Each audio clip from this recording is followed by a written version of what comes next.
உங்களை நான் இங்கெல்லாம் தேடுறது? நானும் உங்களுக்காக தான் இவ்வளவு நேரம் காத்துக்கிட்டு இருந்தேன். உங்ககிட்ட நான் ஒரு முக்கியமான விஷயம் பேசணும். சொல்லுங்க. வாங்க, பேசிக்கிட்டே போலாம். பரவாயில்ல, நமக்குள்ள ஒரு முடிவுக்கு வந்ததுக்கு அப்புறம் கார்ல வரேன். நான் உங்க வீட்டுக்கு வந்திருந்தப்போ எந்த பட்டு வேஷ்டியை விரிச்சு எனக்கு மரியாதை கொடுத்தீங்களோ அதே பட்டு வேஷ்டியை கட்டிட்டு வந்து முறைப்படி நீங்க என்ன பொண்ணு கேட்கணும். என்னமோ உங்களுக்கு தான் கல்யாணம் மாதிரி சரசரன் போயிட்டே இருக்கிறீங்க. ஒரு வேஸ்ட் வேணும். சின்னமணி வாடா.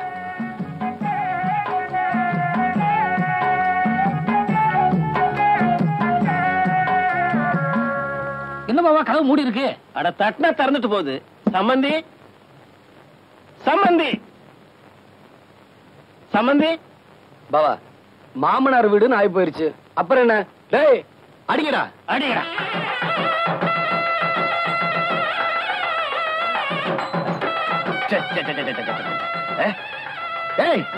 நிறுத்துங்கடா.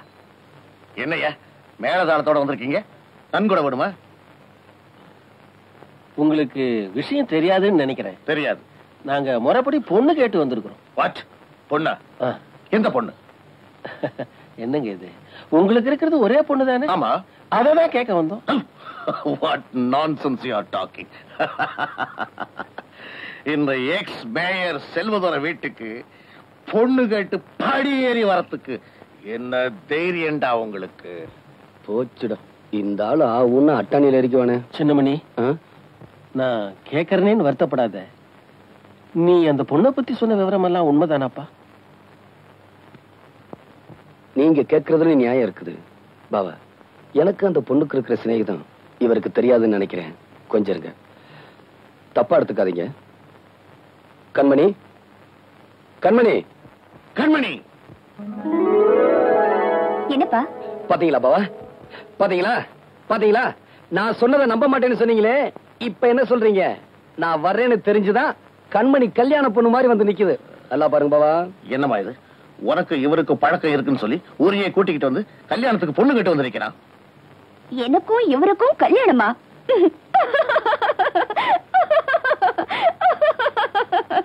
ஐயோ,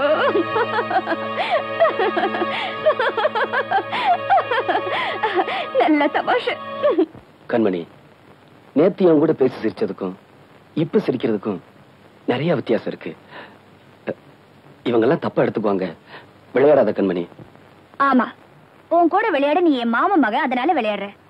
இது பாரு, நான் சிரிச்சது உன்னை பார்த்து இல்ல, உன் பேச்சையே நம்பி வந்திருக்காங்களே இவங்கள பார்த்துதா. இத பாருங்க, நானும் வாழ வேண்டிய ஒரு பொண்ணு. உண்மையிலேயே இவரை பொண்ணு பார்க்க வர சொல்லியிருந்தா இப்படி வாசப்படலையே நிக்க வச்சு பேசிருக்க மாட்டேன். அவர் காலை தொட்டு கும்பிட்டு உள்ள கூப்பிட்டு இருப்பேன். நான் சொல்றது சரிதானே? சரிதாங்க. கண்மணி, இந்த பட்டு வேட்டியை கட்டிக்கிட்டு பொண்ணு கேட்க வாங்கன்னு சொன்னது நீதானே? இத பாருங்க, நீங்க எந்த அர்த்தத்துல இப்படி பேசுறீங்கன்னு எனக்கு தெரியல. இதுக்கு உங்க கூட வந்தவங்க தான் பதில் சொல்லணும். நீங்க அவருக்கு சொந்தக்காரரா? இல்லம்மா. உங்களுக்கு என்னையும் தெரியும் அவரையும் தெரியும் இல்லையா? ஆமா. நான் எவ்வளவு படிச்சிருக்கேன்? பெரிய படிப்பெல்லாம் படிச்சிருக்கீங்க, காலேஜுக்கெல்லாம் போயிருக்கீங்க. அவரே 3ஆம் கிளாஸ் ஃபெயிலுமா. இப்படி 3ஆம் கிளாஸ் படிச்சவரு என் மேல ஆசைப்படுறதுல ஏதாவது நியாயம் இருக்கா? ஏமா, எனக்கு எவ்வளவு சொத்து இருக்கும்? என்னம்மா அப்படி கேக்குறீங்க? இந்த ஊர்ல இருக்கிற சொத்துல பாதி சொத்து உங்களுக்கு தானேம்மா. அவருக்கு சின்ன மணிக்கு என்னமா இருக்கு? ஒரு ஓட்ட ஹார்மோனிய பெட்டியும் ஒரு ஓட்டு வீடும் தானமா இருக்கு. இப்படி எதுவுமே இல்லாதவரே என் மேல ஆசைப்படுறதுல ஏதாவது நியாயம் இருக்கா? ஏன் பாட்டி, எனக்குன்னு அப்பா அம்மா எல்லாம் இருக்காங்கல்ல? ஆமாமா. அவருக்கு அந்த தம்பி தாய் தப்பன் பேரே தெரியாத ஒரு அனாதம்மா.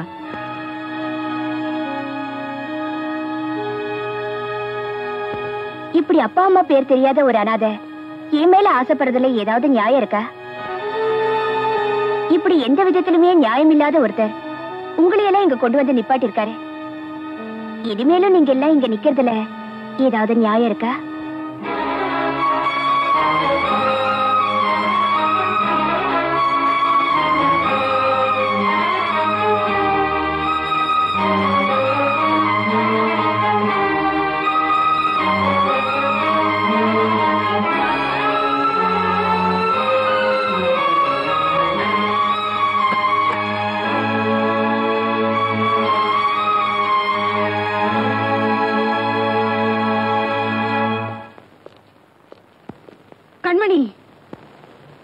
என்னம்மா? ஏமா அந்த பையன் இங்க வந்து அப்படி ஒரு பொய் சொல்லணும்? பொய் சொன்னது அவன் இல்ல, நான் தான். ஏன் அப்படி சொன்ன? ஊரையே கூட்டி அவனை அவமானப்படுத்தணும்னு நினைச்சேன். அதனாலதான் அவனை இங்க பொண்ணு பார்க்க வர சொன்னேன்.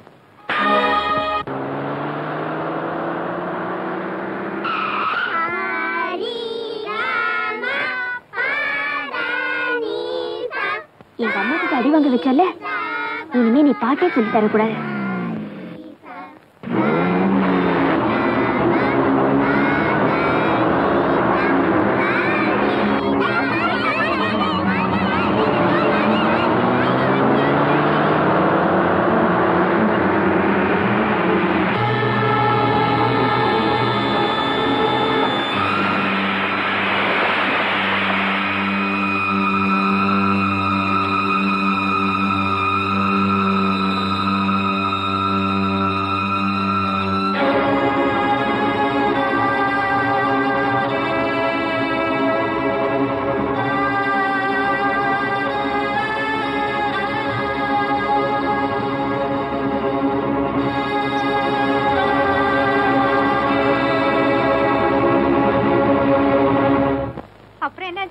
அப்புறம் என்ன, ஹார்மோனி பெட்டி அடிச்சு தூள் தூள் ஆக்கிட்ட.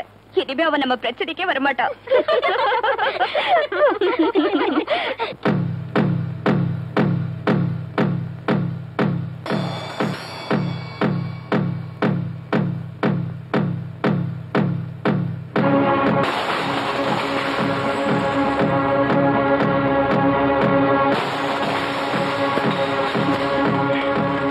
என்ன சத்தம்? அது ஒண்ணு இருக்காதே.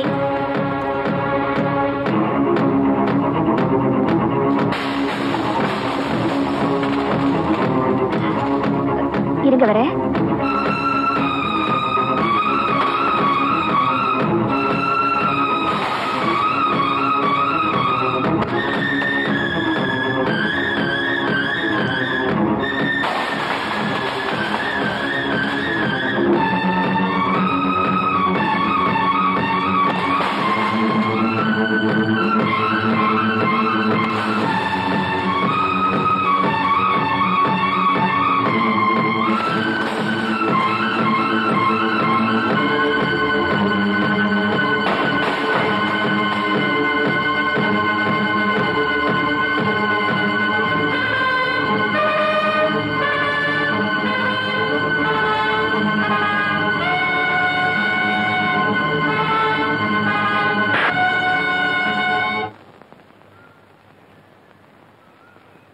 சின்னமணி, நீ 1008 காரணம் சொன்னாலும் சர்றா, வயசு பொண்ணு கை நீட்டி அடிச்சது தப்பு.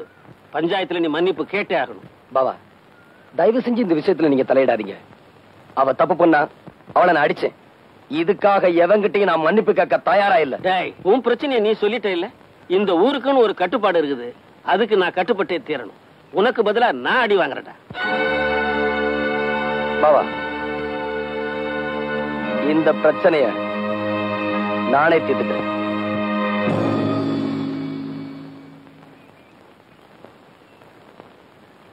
வரக்கூடாதுன்னு முடிவு பண்ண பஞ்சாயத்துக்கு நானே தேடி வந்திருக்கிறேன். உங்களால என்ன செய்ய முடியுமோ அதை செய்யுங்க. பாத்தீங்களா, என் காரை உடைச்சது மட்டும் இல்லாம என் பொண்ணை அடிச்சது மட்டும் இல்லாம என்ன திமிரா பேசுறான். நம்ம ஊர் வழக்கப்படி என்ன செய்யணுமோ அதை நீங்க செய்திருங்க. என்னையா நான் சொல்றது? டேய், முதல்ல அவனை மரத்துல கட்டி வைக்கடா. இந்த ஊர்ல எவனும் என்னை கட்டி வச்சு அடிக்க முடியாது. நானா அடி வாங்கினாத்தான். எடுறா கையா. அவன் தயாராயிட்டான். அவனை யாரு அடிக்கணுங்கிறத நீங்க தான் முடிவு பண்ணணும். என் பொண்ணை கை நீட்டி அடிச்சிருக்கான். அதுக்காக என் பொண்ணு கையால தான் அடி வாங்கணும்.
பஞ்சாயத்துல உங்க பொண்ணு சின்னமணியை சவுக்கால அடிச்சிட்டு இருக்கு.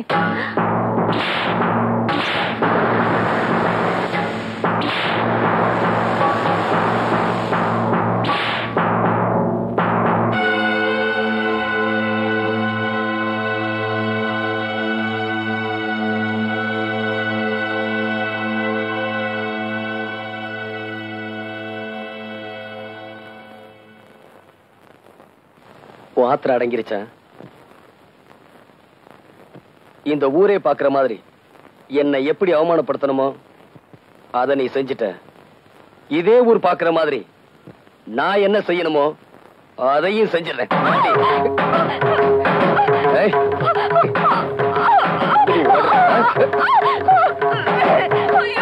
என்ன அவமானப்படுத்துற உனக்கு இது ஒரு பாடமா இருக்கு. போடி.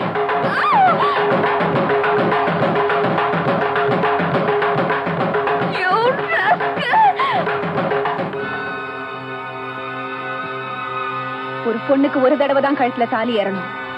உன்னை பொறுத்த வரைக்கும் உன் வாழ்க்கையில அது நடந்து முடிஞ்சிருச்சு.